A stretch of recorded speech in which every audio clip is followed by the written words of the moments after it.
Sir મારે MBBS કરવા માટે એબ્રોડ જવાનું છે, તો એની માટેની પ્રોસેસ શું છે? ઓકે, MBBS એબ્રોડમાં કરવું હોય તો એની માટે તમારે નીટ એક્ઝામ ક્વોલિફાય થવું જરૂરી છે, બોર્ડની એક્ઝામમાં પાસ થવું જરૂરી છે, તો તમે MBBS એબ્રોડમાંથી પણ કરી શકો છો. પણ સર એમાં મારે કઈ કન્ટ્રી સિલેક્ટ કરવી અને તેમાં કઈ યુનિવર્સિટી સિલેક્ટ કરવી તે ખબર નથી.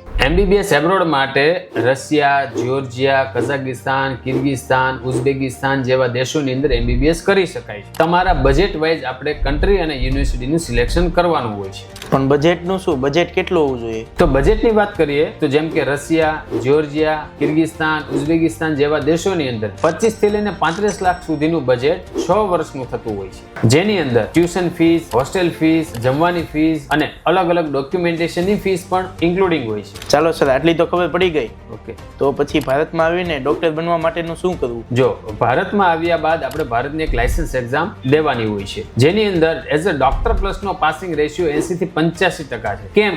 કારણ કે જે વિદ્યાર્થીઓને આપણે એબ્રોડમાં ભણવા માટે મોકલીએ છીએ એનું ડે 1 થી આપણે નેક્સ્ટની એક્ઝામની પ્રિપેરેશન કરાવીએ છીએ, જેથી કરીને આપણા દરેક વિદ્યાર્થીઓનો પાસિંગ રેશિયો હાઈ છે. ચલો, બધી સમજ પડી ગયા, પણ મારે ડોક્ટર પ્લસ સાથે જ કેમ જોડાવવું જોઈએ? કારણ કે ડોક્ટર પ્લસ તમને એબ્રોડમાં મોકલ્યા પહેલા પ્રી મેડિકલનું કોચિંગ કરાવે છે, સાથે સાથે IELTS નું પણ કોચિંગ કરાવે છે, એ પણ તદ્દન ફ્રીમાં, જેથી કરીને તમને ઇંગ્લિશ લેંગ્વેજમાં પણ કોઈ પ્રોબ્લેમ પડતો નથી અને તમારો અભ્યાસક્રમ સમજવામાં ઈઝી રહે છે. અને આટલું જ નહીં, છેલ્લા 9 વર્ષથી ડોક્ટર પ્લસની ટીમ તમને સાથે મૂકવા માટે આવે છે. ત્યાં બેંક એકાઉન્ટ ઓપન કરવું, સિમ કાર્ડ તમને અપાવડાવવું, હોસ્ટેલની અંદર રૂમો અપાવડાવી, જમવાની વ્યવસ્થા કરવી, મેડિકલ ઇન્સ્યોરન્સ, મેડિકલ ચેકઅપ જેવું દરેક પ્રકારનું ડોક્યુમેન્ટેશન પૂરું કરવું અને સાથે સાથે તમને સિટી ટૂર પણ કરાવવામાં આવે છે. તો તમારે ખાલી ભણવાની જ ચિંતા કરવાની છે, બાકી બધી જ ચિંતા ડોક્ટર પ્લસ કરશે.